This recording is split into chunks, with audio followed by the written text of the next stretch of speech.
নমস্কাৰ আস্থা ক্ৰিয়েশ্যনৰ নতুন এটা ভিডিঅ'ৰ মাজলৈ আপোনালোক সকলোকে পোনপ্ৰথমে স্বাগতম জনাইছোঁ। আজিৰ এই ভিডিঅ'টিৰ জৰিয়তে 2025 বৰ্ষত আপোনাৰ ঘৰত থকা কেলেণ্ডাৰখন তথা আপোনাৰ ঘৰত থকা ঘড়ীটোনো আপুনি কোন দিশত লগাব, যাৰ জৰিয়তে আপোনাৰ জীৱনলৈ ইতিবাচক কিবা-কিবি সংকেত আহিব সেই বিষয়ে আলোচনা কৰিম। বন্ধু-বান্ধৱীসকল, নতুন বছৰ মানেই হৈছে এখন নতুন কেলেণ্ডাৰ। কিন্তু যদিহে আপুনি সেই কেলেণ্ডাৰখন ভুল ঠাইত ৰাখে, তেনেহ'লে সেই কেলেণ্ডাৰখনে আপোনাৰ ঘৰলৈ নেতিবাচক ধৰা কঢ়িয়াই আনে তথা অগ্ৰগতিত বাধাৰ সৃষ্টি কৰে।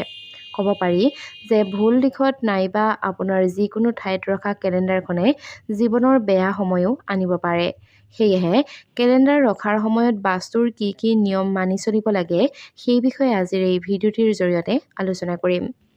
বাস্তুশাস্ত্ৰৰ মতে কেতিয়াও ঘৰৰ মূল দুৱাৰত কেলেণ্ডাৰ এখন ৰাখিব নালাগে। তেনে কৰিলে আপোনাৰ অগ্ৰগতিত বাধা আহিব তথা আপোনাৰ কামত ব্যাঘাতো জন্মিব পাৰে। মূল দুৱাৰত কেলেণ্ডাৰ কেতিয়াও ৰাখিব নালাগে। দুৱাৰৰ পিছফালে নৱবৰ্ষৰ কেলেণ্ডাৰ ৰাখিলে বহুত বেছি ক্ষতি হয় বুলি কোৱা যায়। আচলতে ইয়াক অশুভ বুলিও গণ্য কৰা হয়। কেলেণ্ডাৰখন সদায় সন্মুখতে ৰাখিব লাগে আৰু ইয়াৰ চাৰিওটা দিশ ধুনীয়াকৈ পৰিষ্কাৰ কৰি ৰাখিব লাগে। ঘৰৰ পৰা ব্যৱসায়লৈকে সকলোতে বাস্তুৰ হাত আছে। কেৱল সেয়াই নহয়, ঘড়ীটো ঘৰ, চিৰি, আলমাৰী তথা ঘৰৰ ৰং, পূজাঘৰ আদি ইত্যাদিতকৈ মূৰ্তি ইত্যাদি সকলোতে বাস্তু বহি থাকে। বাস্তুশাস্ত্ৰ অনুসৰি গুৰুত্ব সকলোৰে বেলেগ বেলেগ আৰু সকলোৰে বেলেগ এটা নিৰ্দিষ্ট দিশ থাকে। বাস্তুশাস্ত্ৰৰ মতে প্ৰত্যেকটো দিশ সঠিকভাৱে অনুসৰণ কৰিলে অত্যন্ত লাভজনক হৈ পৰে। তেনে এটা কথা হ'ল কেলেণ্ডাৰ, যিটো বাস্তুশাস্ত্ৰত যথেষ্ট গুৰুত্বপূৰ্ণ তথা বাস্তুৰ মতে কেলেণ্ডাৰ আৰু ঘড়ীৰো এটা নিৰ্দিষ্ট দিশ আছে। আৰু যদিহে আপুনি তাক ভুল দিশত ৰোপণ কৰে তথা ভুল দিশত ৰাখে, তেনেহ'লে ক্ষতিগ্ৰস্তও হ'ব পাৰে। বাস্তুশাস্ত্ৰৰ মতে কেলেণ্ডাৰ এখন কোন দিশত ৰখা যায় তথা কোন দিশত ৰাখিলে শুদ্ধ হয়, আজি এই ভিডিঅ'টিৰ জৰিয়তে আলোচনা কৰি আছোঁ। বাস্তুশাস্ত্ৰৰ মতে কেলেণ্ডাৰ এখন উত্তৰ-পূব নাইবা পশ্চিম দেৱালত ৰখাটো অত্যন্ত সঠিক। যদিহে আপুনি সামাজিক কামত জড়িত হ'ব বিচাৰে, তেনেহ'লে কেলেণ্ডাৰখন পূব দিশতো ৰাখিব পাৰে। নতুন সুযোগ প্ৰাপ্ত কৰিবলৈ তথা ব্যৱসায়ী পদোন্নতি পাবলৈ কেলেণ্ডাৰ এখন উত্তৰ দিশত ৰাখিব লাগে। ঘৰত চকা বহাবলৈ আৰু ৰাহি কৰিবলৈ কেলেণ্ডাৰ সদায় পশ্চিম দিশত ৰখাটো অত্যন্ত ভাল। কেলেণ্ডাৰ এখন কেতিয়াও দুৱাৰৰ সন্মুখত নাইবা দুৱাৰৰ পিছফালে টাৰি ৰাখিব নালাগে। এনে কৰিলে ঘৰলৈ নেতিবাচক শক্তি আহে, যাৰ ফলস্বৰূপে ঘৰখনত উত্তেজনাৰ সৃষ্টি হয় বুলি কোৱা যায়। কেলেণ্ডাৰৰ দিন বা তাৰিখটো চাওঁতে আপোনাৰ মুখখন সদায় উত্তৰ নাইবা পূব আৰু পশ্চিম দিশলৈ হ'ব লাগে। মনত ৰাখিব যে বাস্তুৰ মতে দক্ষিণ দিশে মুখ কৰাটো অশুভ বুলি গণ্য কৰা যায়। কেলেণ্ডাৰত কেতিয়াও কান্দি থকা মানুহ নাইবা হতাশাগ্ৰস্ত লোকৰ ছবি থাকিব নালাগে। এনে কেলেণ্ডাৰে ঘৰখনৰ স্থাপত্যৰ ত্ৰুটিৰ সৃষ্টি কৰে, যিয়ে ঘৰখনত নেতিবাচক বিয়পাই দিয়ে আৰু ঘৰখনৰ উত্তেজনাৰ পৰিৱেশ হৈ থাকে। কেলেণ্ডাৰ এখন ক্ৰয় কৰোঁতে নিশ্চিত কৰিব লাগে যাতে তাত কোনো ধৰণৰ বনৰীয়া জন্তু নাইবা হিংসাত্মক ছবি নাথাকে।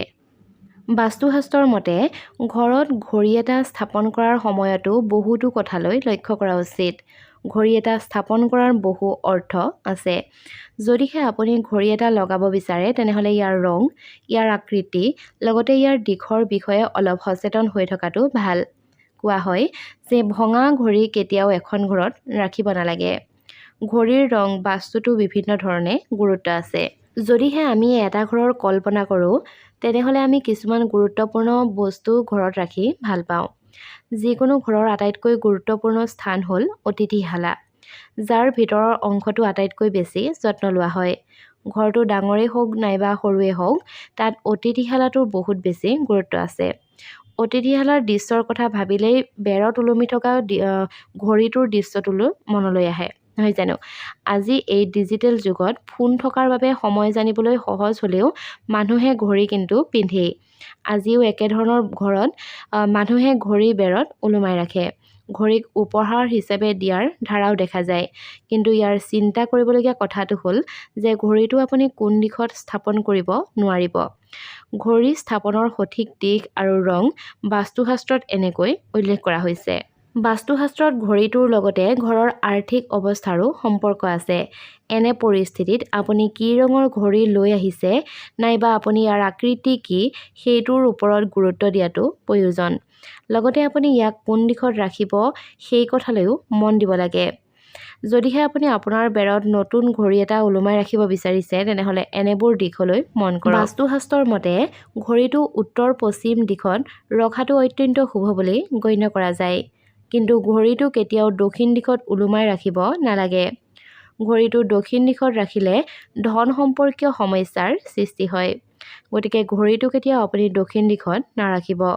ইয়াৰ উপৰিও এটা কথালৈ বিশেষ গুৰুত্ব দিয়াটো উচিত যে যদিহে কেতিয়াবা ঘড়ীটো উত্তৰ নাইবা পূব দিশত ৰখাৰ বিকল্প থাকে তেনেহ'লে কেৱল সেইটোকে অগ্ৰাধিকাৰ দিয়া উচিত। ঘড়ী স্থাপনৰ বাবেও পশ্চিম দিশক সঠিক দিশ বুলি গণ্য কৰা যায়। ঘড়ীটো কেতিয়াবা আপোনাৰ ঘৰৰ মূল দুৱাৰৰ ওপৰত নাৰাখিব।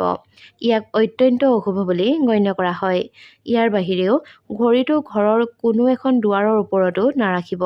লগতে এই কথাও আপুনি মনত ৰাখিব যাতে আপুনি শুই থকাৰ বিচনাৰ ওপৰত ঘড়ীটো নাৰাখে। ইয়াৰ ফলত ক্ষতি হয় আৰু ইয়াক অত্যন্ত অশুভ বুলি গণ্য কৰা যায়। যদিহে আপুনি আপোনাৰ ঘৰত এটা ঘড়ী স্থাপন কৰিছে তেনেহ'লে ই যাতে অবিৰতভাৱে চলি থাকে সেই কথাও নিশ্চিত কৰা উচিত। যদিহে আপোনাৰ ঘড়ীটো বন্ধ হৈ যায় তেনেহ'লে ইয়াক ভাল লক্ষণ বুলি গণ্য কৰা নহয়। অবিৰতভাৱে চলি থকা ঘড়ী এটাকহে শুভ লক্ষণৰ ঘড়ী বুলি কোৱা যায়। ঘড়ীটো অবিৰতভাৱে চলি থকাটো বিশেষকৈ প্ৰয়োজনীয়। এনে পৰিস্থিতিত আপুনি মনত ৰাখিব যে আপোনাৰ ঘড়ীটো বন্ধ হৈ নাযায়। বন্ধু-বান্ধৱীসকল, এইকেইটাই আছিল ঘড়ী আৰু কেলেণ্ডাৰৰ ওপৰত আপুনি মন ৰাখিবলগীয়া দুটামান কথা। আশা কৰিছোঁ আজিৰ এই ভিডিঅ'টিৰ জৰিয়তে আপোনাৰ যথেষ্টখিনি উপকাৰ হ'ব। যদিহে ভিডিঅ'টি চাই ভাল পালে তেনেহ'লে ভিডিঅ'টো শ্বেয়াৰ কৰাৰ লগতে চেনেলটি ছাবস্ক্ৰাইব কৰি কাষত থকা বেল আইকনটো প্ৰেছ কৰি থ'বলৈ নাপাহৰিব। ধন্যবাদ।